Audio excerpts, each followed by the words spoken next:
allegiance to the flag of the United States of America and to the republic for which it stands, one nation, under God, indivisible, with liberty and justice for all.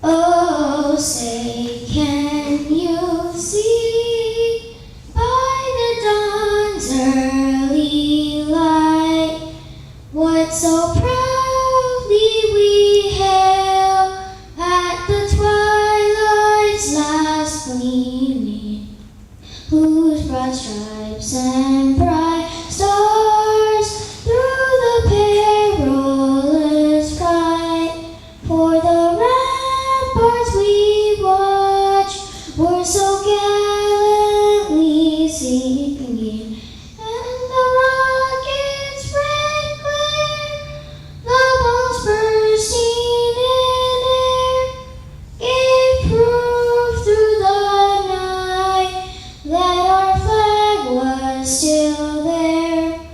Oh, say does that star-spangled banner yet wave for the land of the free and the home of the brave?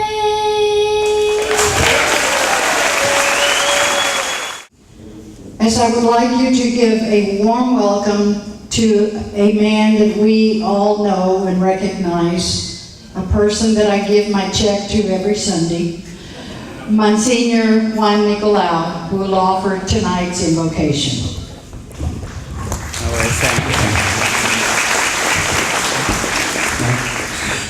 Any human being is a religious person.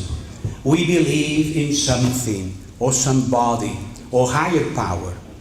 That's why today, I ask God the Father, the Maker, God of Abraham, Isaac, Jacob, Jesus, Redeemer, Allah, Lord of our religions, to bless each one of us tonight. Todos somos religiosos, lo llevamos dentro del pecho. El condado de Hidalgo, el centro es We believe in God, we trust in God. Yo pido al Señor que nos bendiga a todos. Bless each one of us. Bless our judge, Ramon, old friend. Not because he's old, because he's old friend. And judges, I know all of them. Commissioners, clerks, constables, sheriff, deputies, all county officials. They are doing a tremendous job. Let's look at the positive side of these people. Vamos a mirar lo bueno que tiene esta gente. Una gente que está entregada a nuestro condado. Es el condado de más quality of life in Texas, maybe in the United States of America. So I ask God to bless each one of us, to take care of us at night, during the day, at court, for justice. So I ask God to bless each one of us. And I thank you in the name of our God. I thank you in the name of our Jesus, the Lord of our religions. Y Señor, bendice a todos nosotros que también hablamos nuestra lengua. No una lengua inglés o español, hablamos el lenguaje del amor. A mí no nos separa un río, es un puente entre allá y acá. Señor, bendice la comida que ya hemos comido y bendice a los que nos lo han preparado. Da pan a los que no lo tienen. Señor, te pedimos sobre todo por tanta gente que viene aquí y quizá tal vez aún no tienen papeles y tienen hambre de justicia, hambre de amor y de paz. Bendícelos y que se arregle todo esto para que todos formemos una sola familia, un solo corazón, una sola fe, un solo espíritu. In Jesus' name, amen. You're probably wondering tonight, why in the world did we choose the Palmer Pavillion for an event that is typically a more formal affair? Well, to answer your question, Judge Garcia wanted this event to be more than just business. He wanted it to be a time for you, the leaders of our county, to come together and enjoy good food, good conversation, wonderful entertainment. The judge's idea was for us to make this function more like the old Tripa Club. So that is exactly what we tried to do, and that is why we are here tonight. I would like to recognize now a group of individuals that I hold with the utmost respect for the dedication of the county. If you will please, when I call your name, come stand up here up front with us, please. From Precinct 1, Commissioner A.C. Guaya Jr. Would you join us up front, Commissioner?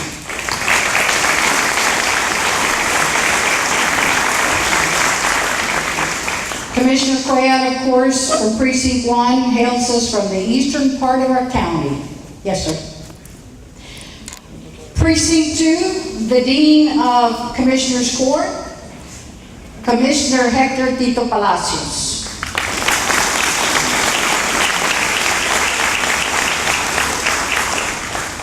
Commissioner from Precinct 3, Commissioner Joe Flores, is a very hard worker, but is also a man that does not like nor seek recognition.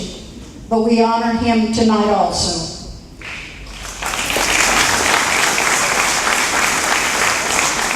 Precinct 4, Commissioner Joseph Palacios.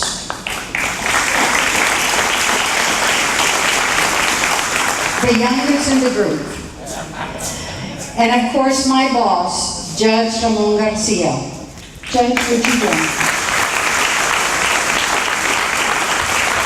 These dedicated county leaders are building roads, building drainage infrastructure, and hopefully we will see something very passionate. We will soon be building a new courthouse. Let's raise our glasses as we salute these individuals for their devotion, their passion, and their dedication. We thank you. You know, when you think of the professional and public Ramon Garcia, a couple of things stand out. One is respect. Judge Garcia has respect of all our legal community as a consummate lawyer. My experience with him as a lawyer, besides being cross-examined by him 3 times, which was a very unpleasant experience, is that he can take a very, very complex issue and make it very simple and easy to understand. That's great for a jury, but you can't estimate the value it is for your county judge who deals with complex issues each day and delivers answers to them. The public Ramon Garcia is one of service, not only as a county judge, but his past service on the Board of Regents of Pan Am and the RMA, for instance. Recently, I've learned firsthand of 1 or 2 other qualities of the judge, and in doing so, I hope I've gained a friend. The judge asked me to co-chair the County Drainage Committee, determine the need for the local bond issue. I thought, what could that do? That'd be pretty easy. Little did I know that serving would eventually mean going to about 15 town hall meetings in parts of the county I didn't know existed. Eventually, my secretary called it the Judge and Jim Show as we scheduled the meetings. The judge is going to talk about the success of that drainage bond issue and what it means to our citizens later on. But what I got out of it was a couple things. One, the judge realizes and works towards intergovernmental relations and regionalization, because of that exactly is what that drainage project was. It gave every community in our county, in that drainage district, something to be a part of and to vote for that drainage issue. The second thing I realized is our judge really cares about all the people of our county. And he has and will work hard for all of them and all of us. So ladies and gentlemen, I am proud and honored to introduce our county judge, Ramon Garcia.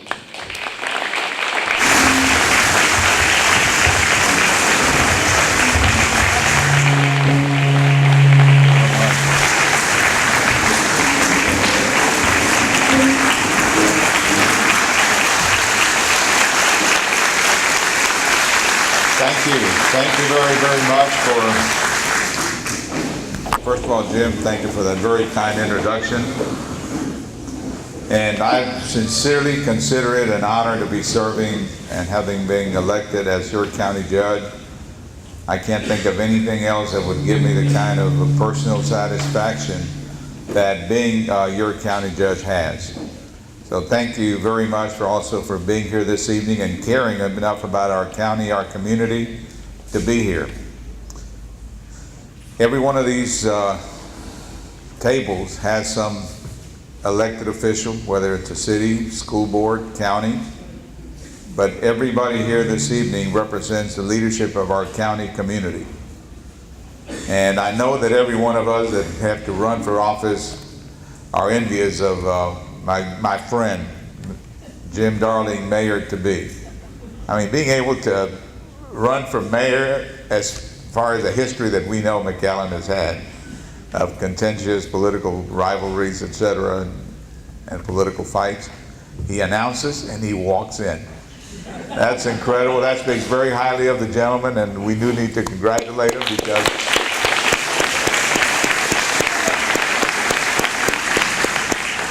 and I look forward to working with him. I have found him to be extremely knowledgeable, not just about drainage, not just about water, but every aspect of public service, every aspect of public infrastructure that we have. He has been a lawyer for some agency, somebody, somewhere, sometime. So we're very, very fortunate to have him now as a volunteer elected leader, selected leader of the urban center of our county, the city of McAllen. So Jim, thank you very, very much. I've enjoyed working with you during our drainage project and look forward to many more of that type of collaboration.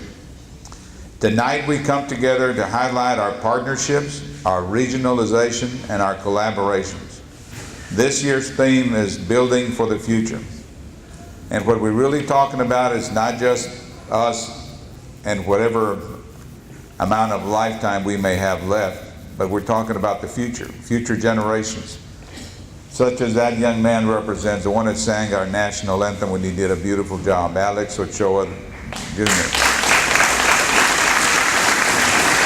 10 years old. And what we're doing here is at the county level and at this county elected official level is building infrastructure that'll make life easier for him and his generation and future generations to come. We are building roads. We are building drainage infrastructure. We are building healthy communities. We are building partnerships. We are building momentum, and we are building for the future of this county. Now, although the economic recession continues to impact the financial conditions due to decreased revenues in property taxes, Hidalgo County has demonstrated its ability to manage effectively and maintain a strong financial position while still managing to build a healthy fund balance. We have been able to meet all of our state and federal mandates. Everything, every service, public service that has been required, we have met, and yet we've still been able to maintain a healthy fund balance, which presently we estimate to be in the amount of approximately $32 million, as was stated to me earlier today by Sergio, our budget officer. That fund balance fluctuates, but that's a good way to fluctuate because it's been going up. I would like to thank my colleagues, the members of the Commissioners Court, for their leadership in helping our employees in this manner and for continuing to make sound fiscal decisions to keep our county strong. When I was making reference to our employees, for the first time in 3 years, we were able to meet our cost of living adjustment salary increases, which we're very fortunate that we were able to do that. Now, the number one issue in our county still remains crime and crime prevention and security. The largest department in our county, the Sheriff's Office, is home to 750 employees. These are the men and women who work diligently to make our community safer. Crime is down 8%, and the general decrease in the overall crime rate can be attributed to the increased community outreach programs and specialized police patrols and strategies. Our sheriff, whom we need to congratulate, Lupe Trevino, has identified 18 communities as needing special attention because of increased criminal activity and has implemented specialized community outreach programs directed at these areas, including number one, gang awareness program. I know Judge Bobby Flores told me that the main reason that crime is the way it is and prevalent here in our county is related to gangs.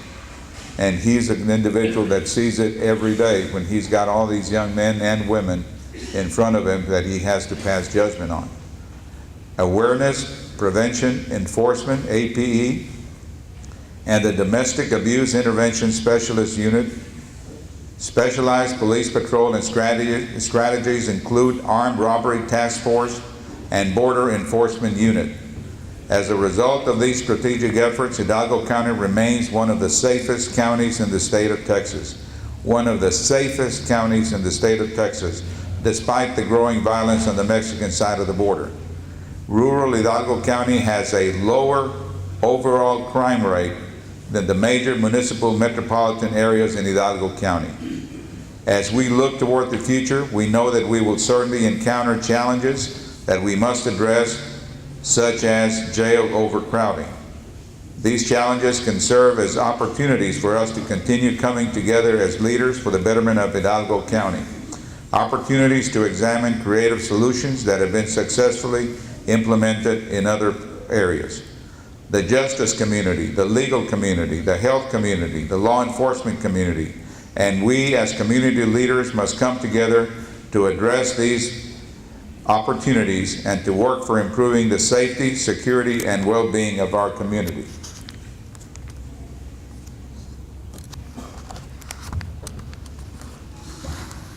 Now, we are of the opinion, and I certainly am, and that we need to do our part for future generations.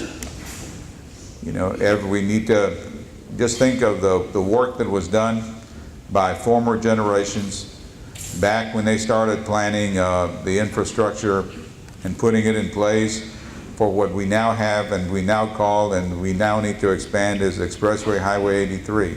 All these main roads, they didn't just happen.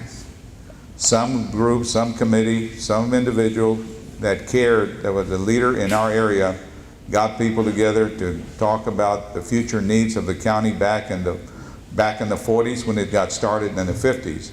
And today we have this beautiful Expressway 83, Expressway 281, but all that was put in place many, many decades ago.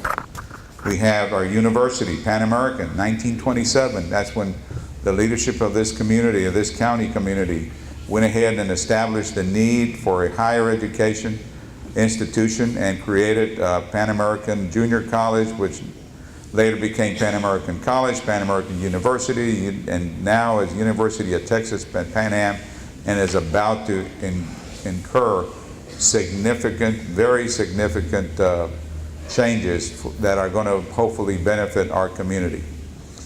Now, our courthouse was built in 1954.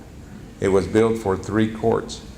We presently have about 24 different courts, district court, county courts, specialized courts.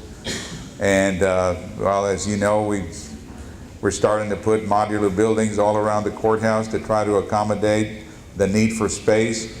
We are needing approximately over 200,000 square feet more that are presently not there. Get closer to Mike. Makes sense. All right. We are building the infrastructure necessary to ensure our area's commerce activity can safely and swiftly transport goods and services along our transnational corridor. Our location at the nexus of 2 countries is a tremendous asset to international business and commerce, and Hidalgo County is committed to attracting and retaining high-skilled and high-paying businesses to develop in our region. According to Forbes, we are regarded as one of the best places in the country to do business. We are on the cusp of attaining interstate designations on 3 of our local highways. I am pleased to announce that we have several major road projects in place that hopefully will come to fruition soon. The latest one is State Highway 68, which I had not even heard about up until about perhaps a week ago. And this is our legislative body at work. We have excellent representatives representing us in Austin and in Washington. Right now I'm going to talk about Austin. Our state reps, our state senators. We have one individual whom I need to single out, our state representative Armando Martinez. We have to be with Mando. I mean, the gentleman got himself appointed to the Transportation Committee, became the vice chair of that committee, and as a result was able to push, and be able to get the chair, State Representative Houghton, to finally sit down and work out something for him. Mando, what is it that you need? What is it that you want for your area? Before we run out of monies, let's take care of the people that are involved and working. And he pushed for his precinct. The Donna Valverde Road is now going to be extended. They have allotted and appropriated $85 million towards connecting the Donna Bridge, going up north, hitting the expressway, crossing the expressway, coming up north all the way to Montecristo, and then Montecristo will lead us up until 281, which is another way of being able to direct truck traffic that we hope will be there in the future. And that's quite an achievement for someone from our area to have been able to accomplish. And we're very proud of the work that he has done and the results that he has obtained for our community. We also are working on State Highway 365 and what we call the International Bridge Trade Corridor, the IBTC. We're looking at being able to construct a road that's going to connect all these ports of entry, beginning with Progreso, Donna, going all the way to, obviously far, Hidalgo, Anzalduas, and it's not going to make it to the channel, the ferry, and Los Ébanos, but maybe in the future.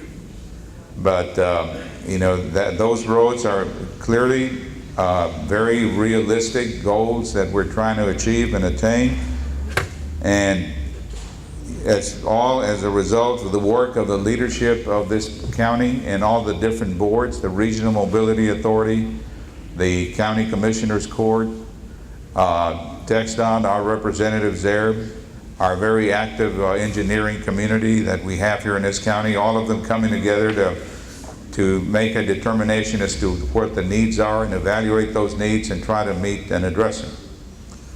We recently got involved in what we have to address at some point. I am very happy that we have started this effort. We started in 2006 when we passed a $100 million bond issue for drainage improvements, and we continued this last year when that drainage project that Jim was talking about came to fruition.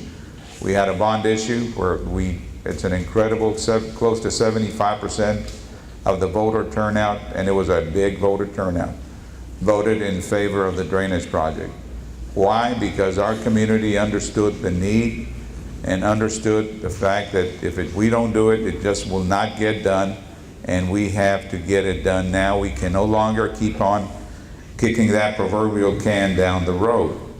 So in November, our county voters approved the drainage bond referendum. With the bonds passing, voters issued a clear mandate to take a significant step toward completing our comprehensive drainage system. The county now has the means to move forward and implementing drainage projects and upgrades to alleviate checkpoints and flooding due to an aging system. We need to thank 25 citizens of our county who served. Each one of the members of the court appointed 5 individuals to our Hidalgo County Drainage Advisory Committee, and they volunteered their time, talents, and efforts towards achieving this goal. And everything was laid out. They got to talk to whoever they needed to talk to. They got to see whatever they wanted to see. And as a result, we achieved the kind of transparency that was needed and is needed when you're trying to get the community to go out there and vote to tax themselves. And further evidence of this transparency was when we were out there to sell the bonds to this week. We went out there to sell $84 million in bonds, and we invited the members of the committee, and everybody was present and everybody saw what was going on. And I am very happy to announce that as a result of the economic situation that presently exists and the work of their financial advisors, that our county taxpayers were able to save $26 million on this bond issue. We did.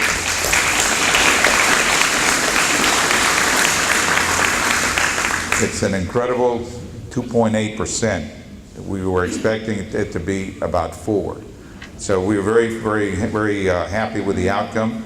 So on behalf of Hidalgo County, we want to thank you, the community leaders who helped to educate and inform the electorate about the critical need for drainage improvements. We would like to express our appreciation to Hidalgo County voters, without whose support the burden of improving the current state of our drainage system would surely have failed and fallen on future generations. Instead of leaving it to our children and grandchildren, we today here in Hidalgo County have begun building for the future.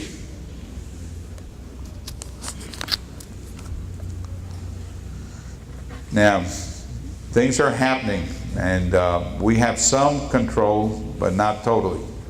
In the creation of this new university, the merger of UTPA and UTB Brownsville, if we're able to merge them, we're going to be able to have, we're going to create a new university, a new name, and we're going to be having access to the Permanent University Fund. That's an incredible achievement. Presently, the PUF, the PUF Fund, has about $12.5 billion, and they haven't counted all of the monies that have recently come in from all that natural gas and shale exploration in the central part of the state. So we expect that PUF Fund to really grow substantially, and we're looking forward to being able to share in that PUF Fund for our higher education needs here in Hidalgo County. So the talk is a merger and a medical school. They're not the same thing. We can get the merger without getting the medical school, but we need the medical school. We need the medical school because the medical school will bring about dollars, very substantial dollars, for research and development. We are where San Antonio was 30 years ago, but I believe we're in a much better position. We are, demographic-wise, we got the same population, the same type of individual, hardworking, young, industrious population that they had back 30 years ago, we have here today, and we have it in great numbers, and we're educating them. But beyond that, we've got several million people just across that border that are contributing very heavily to our local economy. And as a result, I sincerely feel that if we're able to get a medical school, that will allow us to grow very substantially. The estimates have been over 10,000 new jobs almost in the very first few years. And when we're talking about those kind of jobs, we're talking about jobs in excess of $50,000 a year. And so, I mean, that will be a tremendous economic impact to our community. I sincerely feel that this county has the population to support it, that this county has the tax base to support it, which Cameron County does not. Our tax base is more than twice theirs. And so that's a very, very significant difference. So we're hoping that by the time that bill is finally acted on and voted on, that issue will be addressed. And lastly, our new courthouse.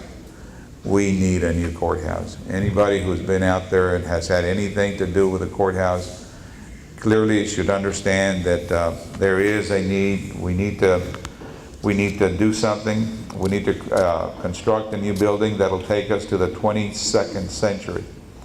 That's incredible. None of us are going to be here, but that's important that we take care of the needs of future generations, and we need to do it now. And hopefully the community will also understand that. To conclude, Hidalgo County is strong, healthy financially, and our leaders and communities are proud to be part of accomplishing results.